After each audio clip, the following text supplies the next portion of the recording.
kawatan ng money, money, money. Ay naku, kayo ay huling, huling, huli. Mga adik sa pera, gamal sa kwarta. Tigilan nyo na ang mag-siting-siting, pagkat kayo na ay booking-booking. Huwag galit sa pera, baka kayo makarma.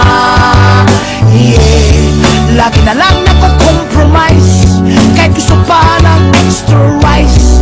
Ang kita'y maliit, laging kapos sa budget. Ako ay nabubwisit. Shit!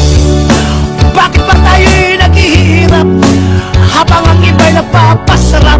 Kahit anong sikap hanggat may mga kurap na ang business nila ay crime. Kukurakot sila doon sa left, kukurakot din doon sa right. Magdasal tayo, bangungutin sila tonight. Kawatan ng money, money, money.